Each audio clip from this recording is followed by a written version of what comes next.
With the forest. बच्चों ने जो था बहुत सारे छोटे छोटे इंसेक्ट्स, कीड़े, मिलीपीड्स होते हैं जिनके बहुत सारे, सेंटीपीड्स होते हैं, इसके 100 पैर होते हैं, छोटे छोटे कन खजूरा जिसको बोलते हैं। एंड्स, चींटियाँ, बीटल्स होते हैं। ये बीटल्स भी एक तरह के इंसेक्ट्स, गोल गोल होते हैं। तो वो सोच रहे थे ये रहते कैसे हैं। तो उन्होंने कहा कि इन जानवरों के अलावा जो आसानी से रह सकते हैं, बहुत सारे ऐसे ऑर्गेनिजम्स हैं जो माइक्रो ऑर्गेनिजम्स हैं, जो सॉइल में रहते हैं, हमको नज़र नहीं आते। तो उसने पूछा ये मशरूम और दूसरे माइक्रो ऑर्गेनिजम्स क्या हैं। तो उन्होंने कहा ये सेप्रोट्रॉफ्स हैं, यानी कि ये डेड और डिकेइंग प्लांट्स और एनिमल टिश्यूज़ को डिकम्पोज करके उससे जो एनर्जी रिलीज़ होती है उससे अपना लाइफ प्रोसेसेस पूरा करते हैं और सॉइल को किस में कन्वर्ट कर देते हैं, ह्यूमस में। तो मशरूम्स जो आप खाते हैं वो एक तरह के माइक्रो ऑर्गेनिजम्स हैं जो फंजाई होते हैं। ये आप क्लास 8 में पढ़ेंगे इनके बारे में। तो कौन सी लेयर में आपको ह्यूमस मिलेगी, अपर मोस्ट लेयर पे। तो डिकम्पोजर्स क्या होते हैं, the micro organisms which convert the dead plants and animals to humus, उनको डिकम्पोजर्स बोलते हैं। तो they play a very important role. तो उसने जो था पत्तियां हटाई तो उसको ह्यूमस नज़र आया। तो उससे जो है जो डेड प्लांट्स जो होते हैं उसके न्यूट्रिएंट्स और एनिमल्स के भी जो न्यूट्रिएंट्स होते हैं सॉइल में वापस चले जाते हैं और फिर ये रूट्स जो होती हैं लिविंग प्लांट्स ही उनको एब्जॉर्ब कर लेती हैं। तो अगर कोई, उसने पूछा कोई जानवर अगर जंगल में मर जाए तो उसका क्या होता है। तो उसने शीला ने पूछा, तीबू ने बताया कि वो खा जाते हैं उनको, वल्चर्स जितने भी गिद्ध होते हैं, कौवे होते हैं, जैकल्स, गीदर्स और इंसेक्ट्स उसको खा जाते हैं। तो इससे जो है न्यूट्रिएंट्स जो हैं वो साइकिल्ड हो जाते हैं, कुछ भी वेस्ट नहीं होता। अब उन्होंने पूछा इनको ग्रीन लंग्स क्यों कहते हैं। तो उन्होंने कहा कि भाई ये तो ऑक्सीजन रिलीज़ करते हैं फोटोसिंथेसिस में और सारे एनिमल रेस्पिरेशन के लिए ऑक्सीजन प्रोवाइड करते हैं और नेचर में जो ऑक्सीजन और CO2 का बैलेंस है उसको भी ये मेंटेन करते हैं। तो आपको ये पता है ना कि the only source of oxygen on earth are plants, so we must grow as many plants and trees as possible if we need oxygen. आप देख रहे हैं ना आज कोरोना वायरस से लोगों को ऑक्सीजन की कमी हो जाती है, फिर उनको ऑक्सीजन दी जाती है। How important is oxygen. आपने अपने हिंदी के चैप्टर में भी एक पढ़ा था कि अगर ऑक्सीजन की कमी हो जाए तो क्या हालात होंगे। तो इसलिए जो है पेड़ पौधों को उगाना बहुत ज़रूरी है, राइट। तो देखिए आप, एनिमल्स जो हैं अपनी सांस से क्या छोड़ते हैं, कार्बन डाइऑक्साइड, जो प्लांट्स लेके ऑक्सीजन छोड़ते हैं, ऑक्सीजन जो है वो एनिमल्स यूज़ करते हैं। तो ये बैलेंस रहता है।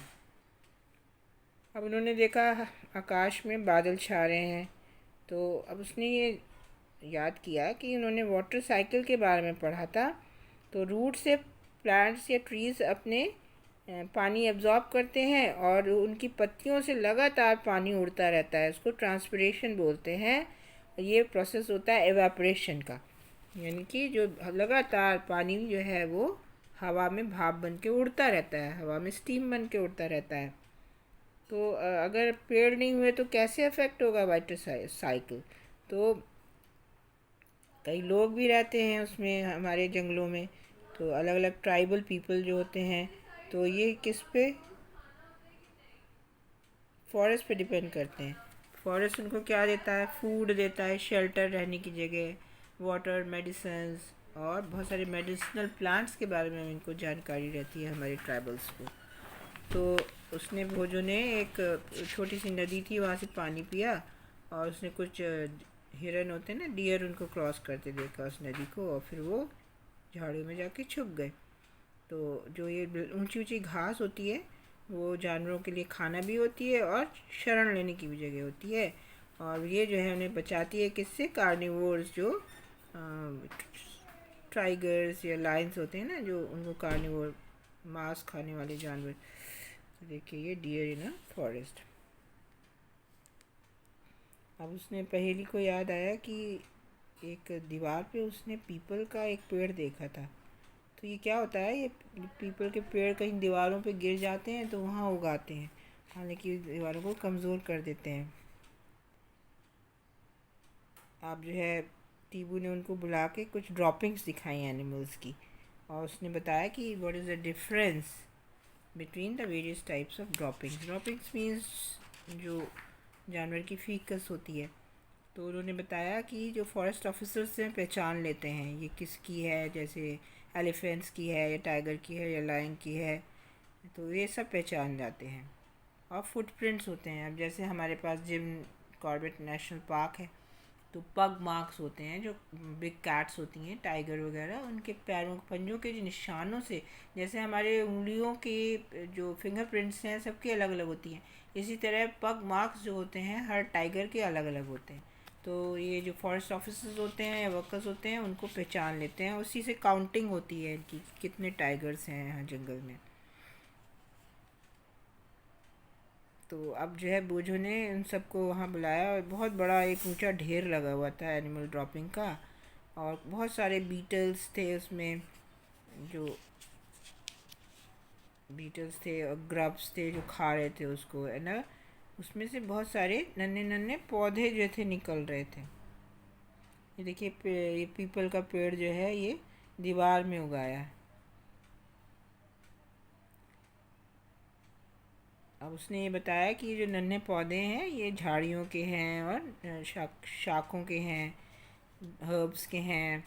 और एनिमल्स जो हैं ये भी सीड्स जो है कुछ प्लांट्स के इधर उधर फैला देते हैं, और फॉरेस्ट ग्रो करता है और रीजनरेट करता है। जो डिकेइंग एनिमल डंग जो होती है, जो गोबर होता है उनको, वो न्यूट्रिएंट्स भी प्रोवाइड करता है उगते हुए पौधों को। अब बूझो ने अपने नोटबुक में ये लिख लिया, by harboring greater variety of plants, the forest provides greater opportunities for food and habitat for the herbivores. तो उसने कहा बहुत सारे कई तरह के प्लांट्स को हार्बर करता है, मतलब रखता है अपने अंदर। तो फॉरेस्ट जो होता है तो जितने भी ये शाकाहारी जानवर हैं उनके लिए बहुत बड़ी एक मौका देता है, इसका खाने का और जीने का। So large number of herbivores means increased availability of food for a variety of carnivores. ज़्यादा शाकाहारी होंगे तो जो मांसाहारी हैं उनको भी खाना मिलेगा। कई तरह के एनिमल्स जो हैं वो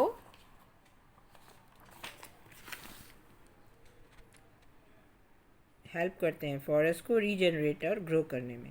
डिकम्पोजर्स किस में मदद करते हैं? न्यूट्रिएंट्स को सप्लाई करने में, जो कि प्लांट्स जो ग्रो कर रहे हैं। तो it's a dynamic living entity full of life and vitality. Dynamic means which is working, which is active, living, it's alive, entity, a whole unit, अपने आप में पूरी एक, हाँ, और उसमें बहुत सारे जीवन है। वाइटलिटी मीन्स बहुत सारी लाइफ है उसमें। अब जब दोपहर हो गई थी, बच्चे घर जाने लग गए, तो टीबू ने सजेस्ट किया कि एक चक्कर और लगाते हैं। तो उस समय बारिश होने लगी, तो उन्होंने क्या देखा कि फॉरेस्ट फ्लोर में डायरेक्ट तो आ ही नहीं रही पानी की बूंदें, तो ऊपर की जो लेयर थी कैनोपी, वो इंटरसेप्ट कर लेती थी, रोक लेती थी फ्लो ऑफ रेन ड्रॉप्स को, और ब्रांचेस से छन कर जो है और पेड़ों की शाखाओं से, स्टेम्स से, उसके तनों से होकर ही पानी नीचे आ पा रहा था, और पत्तों से ये धीरे धीरे टपक रहा था ब्रांचेस ऑफ श्रब्स और हर्ब्स के ऊपर। और लेकिन उन्होंने देखा ग्राउंड तो अभी भी सूखा हुआ है। तो आधे घंटे बाद बारिश रुक गई, तो उन्होंने देखा जो नीचे की जो डेड पत्तियां थी वो गीली हुई थी, तो लेकिन पानी जो है रुक नहीं रहा था। अब आप ये देखिए, the close canopy and many layers of vegetation slow down the speed of rain drops. ये बारिश हो रही है तो ये इन्होंने उसको रोक लिया। उसके बाद यहाँ पे क्योंकि कवर्ड ग्राउंड था with decaying material, acts like a sponge, वो एब्जॉर्ब कर लेता है जो बूंदें छन कर आती हैं, और नीचे जाके ये the root system helps water to seep down in the ground. Root system से भी पानी नीचे चला जाता है। ये वाटर टेबल है, ये रॉकी लेयर के ऊपर जो पानी इकट्ठा रहता है ज़मीन के अंदर, वो कितनी गहराई पे है ये वाटर टेबल बताती है। Rain water drips from the trees and seeps into the ground. और यहाँ देखिए ट्रांसपिरेशन एंड इवापोरेशन लगातार होती है। जब नीचे रूट्स पानी खींचती हैं तो ये ऊपर की पत्ती तक पानी जाता है बाय कैपिलरी सिस्टम, और वहाँ से लगातार पत्तियों से पानी उड़ता रहता है, उसको ट्रांसपिरेशन कहते हैं। और पानी जो भाप बन जाता है उसको इवापोरेशन कहते हैं। तो एक वाटर साइकिल ये ऊपर गया, वहाँ से फिर पानी बन के नीचे आया। तो एक वाटर साइकिल चलता रहता है।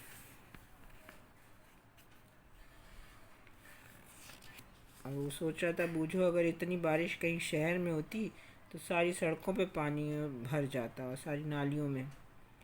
तो हमारे यहाँ भी ऐसा ही होता है। तो ये फॉरेस्ट क्या करता है, नेचुरल एब्जॉर्बर है, अपने आप सोख लेता है पानी को बारिश के, और नीचे सीप करके वाटर टेबल को जो है मेंटेन करता है। तो वो फॉरेस्ट जो होते हैं, एक तो फ्लड को कंट्रोल करते हैं, और जो स्ट्रीम्स हैं, नदियाँ, उसमें भी पानी के फ़्लो को मेंटेन करते हैं, जिससे हमको पानी मिलता रहे।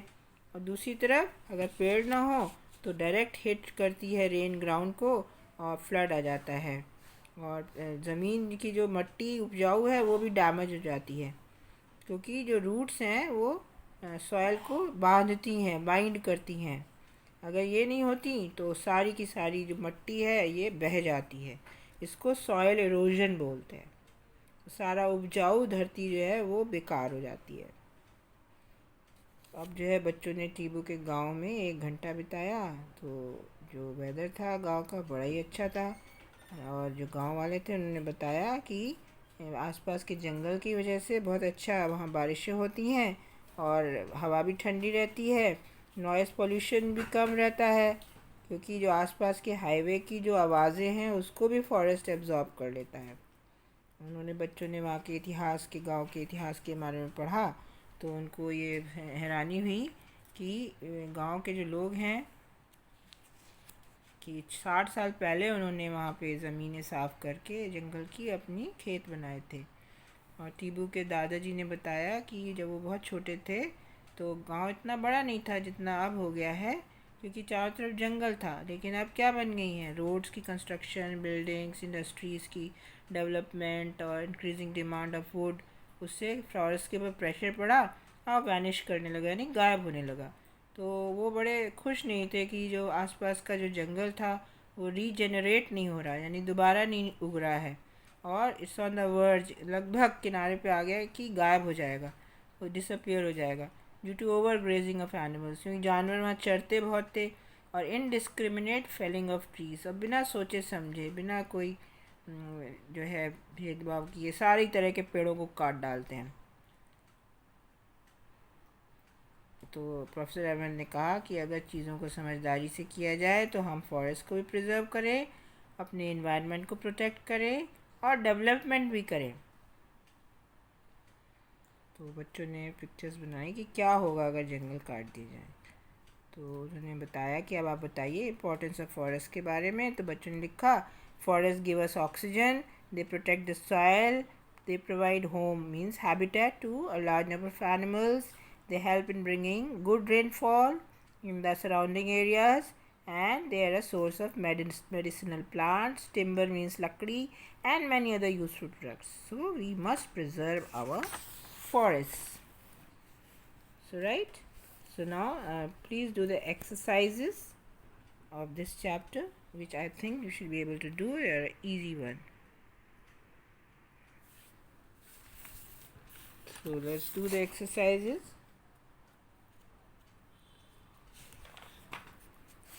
Explain how animals dwelling in the forest help it grow and regenerate. कैसे जानवर हेल्प करते हैं फॉरेस्ट को ग्रो करने में और दोबारा उगने में। तो decaying droppings of animals provide food for several beetles and grubs and provide nutrients in the seedlings for the seedlings to grow. तो जो ड्रॉपिंग्स होती हैं एनिमल्स की वो बहुत सारा न्यूट्रिएंट्स प्रोवाइड करती हैं, और खाना भी प्रोवाइड करती हैं बीटल्स और ग्रब्स को, और नए पेड़ उगते हैं। एनिमल्स जो हैं डिस्पर्स माने फैलाते हैं seeds of certain plants and help the forest to grow and regenerate. In this way the variety of animals help forest to regenerate and grow. अच्छा, how do forest prevent floods? By intercepting the flow of rain drops, thus checking the flow of rainwater on the forest floor, by absorbing the rainwater and allow it to seep into the soil, and roots of the trees bind the soil and prevent it from being washed away. What are decomposers? Name any two of them. What do they do in the forest? The microorganisms which convert the dead plants and animals into humus are called decomposers. Example, bacteria and fungi. Decomposers feed themselves on the dead plant and animal tissues and convert them into humus. The humus helps in the release of nutrients in the decaying organic matter into the soil. Thus, decomposers help in maintaining the nutrition level of the soil. Explain the role of forest in maintaining the balance between oxygen and CO2 in the atmosphere. The plants and trees in the forest absorb CO2 from the atmosphere, release O2 during the photosynthesis.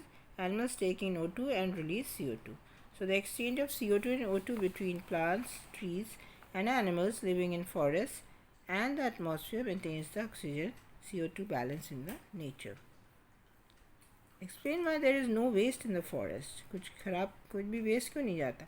Every part of the forest is dependent on other parts. The waste from one part is the food for another. Animals depend on plants and plants depend on animals. Green leaves make food for plants, trees and for us. The dry fallen leaves and animal droppings on decay form humus. Humus provides nutrients to the soil, thus there is no waste in a forest. We get the following 5 products from forests. List 5 products we get from forests. Food items, natural fibers like cotton, jute, medicinal compounds and spices, wood and timber, rubber, gums and resin. It's not rosin, resin. The insects, butterflies, honeybees and birds help flowering plants in pollination. POLLINATION. आप पढ़ेंगे इसके बारे में. Pollination आपने पढ़ा है last year क्या होता है, तो उसी से जो है फ्रूट्स बनते हैं. A forest is a purifier of air and controls air pollution. Herbs form the lowest layer in the forest. The decaying leaves and animal droppings in a forest enrich the soil. Why should we worry about the condition and issues related to forests far from us? We should feel concerned about all forests, whether near or far from us, because forests are a part of our life. For example, in the forest, if the forest disappear, the proportion of CO2 in the atmosphere will go up. This will lead to global warming and the related changes. And the animals will not get food and shelter. Soil will not hold water during rains, resulting in floods. We will not get valuable products such as timber. Tribal people will lose source of their livelihood. Many species of animals, birds, plants, and other migrate to some place or die. So all these things are happening if forests disappear. In Hong Kong, they don't let even a single tree to be cut. एक भी पेड़ वहाँ काटना allowed नहीं है. They protect their forests. हमारे भी देश में राजस्थान में trees are not allowed to cut. बिल्कुल नहीं काट सकते पेड़ आप, तो प्रोटेक्ट किए जाते हैं. उत्तराखंड में भी चिपको आंदोलन हुआ था सुंदरलाल बहुगुणा का, तो वो भी पेड़ों को काटने नहीं देते. Explain why there is a need of variety of animals and plants in a forest. Forest में हर तरह के पेड़ पौधे और जानवर क्यों होने चाहिए? Because in a forest, plants, trees and animals depend on each other, and if there are a great variety of plants, the forest will provide great opportunities for food and habitat for the herbivores. Large number of herbivores means increased availability of food for a variety of carnivores. Decomposers help in maintaining the supply of nutrients to the soil and growing plants.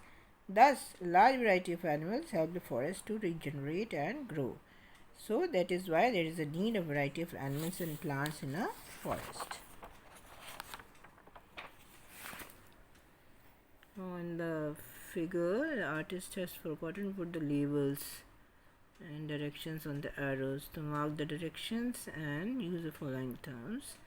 So here you can water table है, नीचे roots है, soil है, animal है. This is a plant or not it's a rather tree. It is releasing oxygen and CO2 is they are taking up CO2, and clouds are formed and in the atmosphere and the rain is coming down. Right, so you can label it without labeling, and this is with labeling. Now, which of the following is not a forest product? Kerosene. Kerosene is obtained from crude oil. जो ज़मीन से निकलता है. And microorganisms act upon the dead plants to produce humus. Alright, so this finishes your chapter. One more point which you must learn is that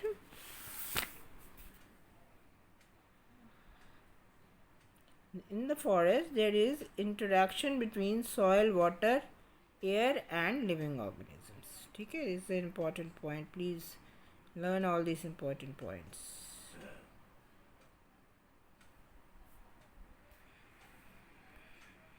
So this finishes your chapter. It will come in your first term exam, and we'll give you the question paper and on the due date.